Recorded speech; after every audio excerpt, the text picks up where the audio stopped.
Kamusta mga kabasketball? This is iSportZone at pag-uusapan natin ngayon ang mainit na simula ng Philedelphia 76ers. Sila ang pinakahuling undefeated team bago sila nabigyan ng talo ng Phoenix Suns noong Martes. Pero kahit nga hindi na perfect ang kanilang record ay nasa ibabaw pa rin sila ng Eastern Conference kasama ng Boston Celtics sa ngayon. Ano nga ba ang kanilang ginagawang maganda ngayong umpisa ng season? Pero bago yan mga kabasketball, paalala lang lalo na doon sa mga bago lang sa ating channel na bisitahin ang video section ng iSportZone dahil madalas 2 video ang ginagawa ko araw-araw at minsan ay 3 pa. Kaya para hindi kayo mahuli sa mga balitang NBA ay ugaliing bisitahin ang video section ng iSportZone. Ano nga ba ang strategies itong Philedelphia 76ers ngayong season na ito? Ano bang nabago sa kanila? Ano bang bago nilang ginagawa? Sisilipin natin mga kabasketball kung bakit ba sila nasa ibabaw ngayon ng Eastern Conference at gaano kaya magtatagal ang kanilang pamamayagpag. Etong 10 rason mga kabasketball. Una ay ang magandang storya ni Furkan Korkmaz. Medyo kahanga-hanga ang kwento at determinasyon nitong si Furkan. Nagkaroon siya ng Lisfranc injury noong 2017, di makalaro at na-decline ang rookie option niya pagkatapos masibak sa trabaho ni Brian Colangelo, ang taong nag-draft sa kanya. Last season, surgery naman sa meniscus tear. Isang buong season na naman hindi nakalaro. Abay na puno yata ng kamalasan ang umpisa ng career nitong si Korkmaz. Pwede naman siyang bumalik ng Europe pero pinilit pa rin niyang ituloy ang paglalaro sa Philadelphia. At yun nga, nangyari ang pinakamalupit na tira sa kanyang career, ang buzzer beater laban sa Portland. Napakagandang kwento mga kabasketball at mukhang madadagdagan pa yan sa ganda ng kanyang ipinapakita ngayon. Pangalawang rason ay ang free throw shooting nitong si Ben Simmons.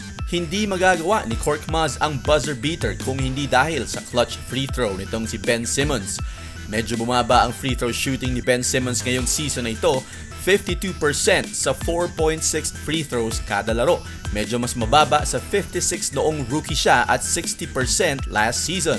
Pero kahit nga bumaba ang free throw shooting, ay mahalaga na ipapasok niya sa clutch scenarios. Pangatlo ay ang depensa ni Ben Simmons. Napapag-usapan ng jump shot ni Ben Simmons na mukhang makikita na raw ngayon, pero hindi pa rin maganda ang shooting ni Ben Simmons ngayong season.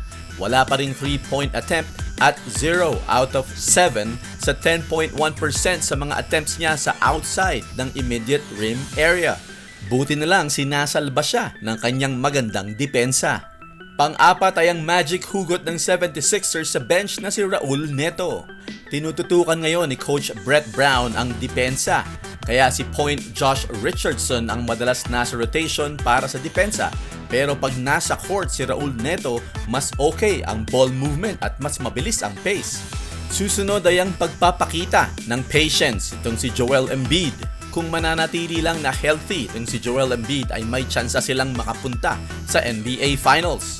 Pero kailangan niya dyan ay magpakita ng pasensya dahil minsan sa mga double teams ay nakikitaan pa siya ng mga turnovers. Pero maganda dyan ay nakikita na sa kanya ngayon ang kanyang patience at ang kanyang awareness, lalo na ang kanyang basketball IQ.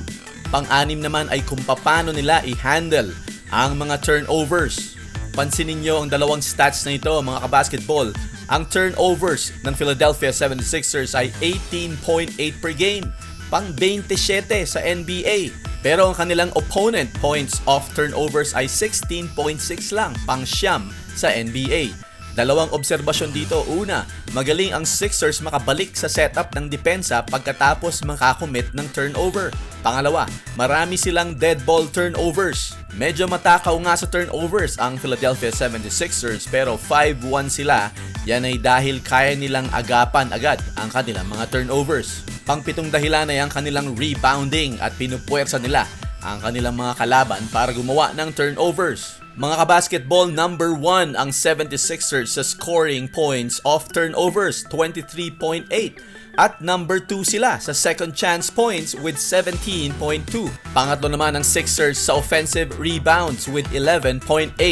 At pang-anim sa defensive rebounds with 38.4. At kung laging nasa iyo ang bola, hindi masyado makakatira mga kalaban mo.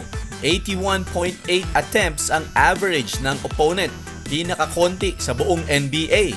Pang-walong dahilan mga kabasketball ay si Matisse Thybulle. Siya ang isa pang dahilan kung bakit hirap sa possessions ang mga kalaban ng 76ers. Ito lang naman yan mga kabasketball, si Matisse Thybulle ay mayroong 2.8 steals per game. Kaya naman number 1 siya sa NBA.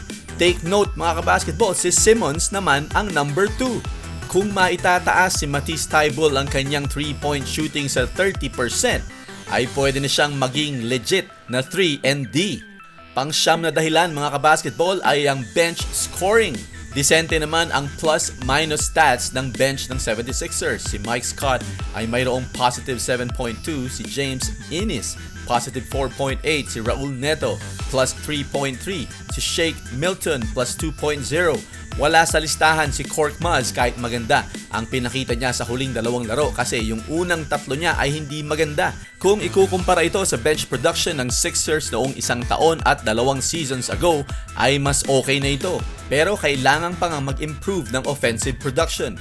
Dahil napakahaba ng NBA season, makakatulong ang malalim na bench. And last but not the least ay ang tatlong importanteng stats na ito. Nasa tingin ko ay ang matinding dahilan kung bakit ganito ang standing ng Sixers. Meron silang 7 blocks per game. Pangatlo yan sa NBA mga kabasketball. Nakaka-score din sila ng 59.6 points inside the paint kada laro. Number 1 yan sa NBA mga kabasketball, malayo sa number 2 na Memphis na mayroong 54.4. At ang pinakamatinding stats nila ay ang steals per game. Sila ang number 1 sa NBA with 11.4. Kaya hindi ka pwedeng kumurap dito sa depensa ng Philadelphia 76ers. Sila ay halimaw sa rebounding at sa depensa nga. Kung aayusin lang nila ang shooting at opensa nila, lalo na ang 3-point shooting, ay nakakatakot makalaban nito sa playoffs. Ayan mga kabasketball ang mga dahilan kung bakit nasa itaas ng Eastern Conference itong Philadelphia 76ers. Isulat lang ang inyong mga reaction or comment sa ibaba, like or share this video at huwag kalimutang mag-subscribe. This is iSportZone.